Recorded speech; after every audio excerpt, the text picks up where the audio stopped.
তো hello guys, আপনারা কিন্তু এই মুহূর্তে চ্যাট জিপিটি অ্যাপের মধ্যে একটা নতুন সমস্যায় পড়ে থাকতে পারেন।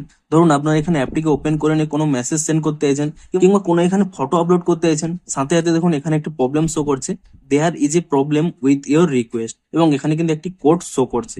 তো আপনাদের যদি এই প্রবলেমটি হয়ে থাকে তা আপনারা কি করে ফিক্স করবেন সেটাই জানাবো আজকের এই ভিডিওটিতে। তাই জন্য কিন্তু পুরো ভিডিওটি অবশ্যই দেখতে থাকুন।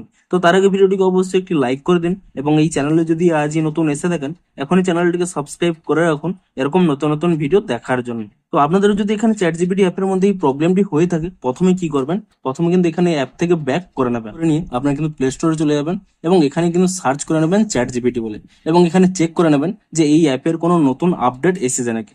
যদি এখানে নতুন আপডেট এসে থাকে অবশ্যই কিন্তু অ্যাপটিকে নতুন ভার্সনে আপডেটটি করে নেবেন, এবং তারপরে কিন্তু এখান থেকে অ্যাপটিকে ওপেন করে নেবেন, এবং তাহলেই দেখুন আপনারা কিন্তু এখানে যে কোনো একটি মেসেজ সেন্ড করে দেবেন, তাহলে হয়তো আপনাদের প্রবলেমটি সলভ হয়ে যেতে পারে। কিন্তু দেখুন এখানে হয়তো আপনাদের এই মুহূর্তে প্রবলেমটি সলভ নাও হতে পারে, কারণ এখানে কিন্তু এই অ্যাপের একটি সার্ভার প্রবলেম চলছে। আপনাদের এখানে দেখিয়েও দিচ্ছি, আপনারা যদি ক্রোমে গিয়ে এখানে সার্চ করে নেন ডাউন ডিটেক্টর বলে, এবং তাহলেই দেখুন এখানে ওপেন এআই তে সার্ভার প্রবলেম চলছে। এখানে দেখুন আপনারা দেখতে পাচ্ছেন রেড সিগন্যাল রয়েছে। আপনাদের এখানে নিচের দিকে স্ক্রল করে দেখিয়ে দিচ্ছি, দেখুন এখানে কিন্তু অনেকেই এই মুহূর্তে কমপ্লেন করছে, অর্থাৎ এই অ্যাপের কিন্তু এখন সার্ভার ডাউন রয়েছে। আপনারা সিম্পলি কি করবেন, 1 থেকে 2 ঘন্টা ওয়েট করে নিন, তাহলেই দেখবেন এখানে কিন্তু সার্ভার প্রবলেমটি ঠিক হয়ে যাবে, এবং তার সাথে সাথে এখানে কিন্তু অ্যাপের এই প্রবলেমটিও কিন্তু সলভ হয়ে যাবে। তো আপনারা কিন্তু কিছু সময় ওয়েট করে নিন।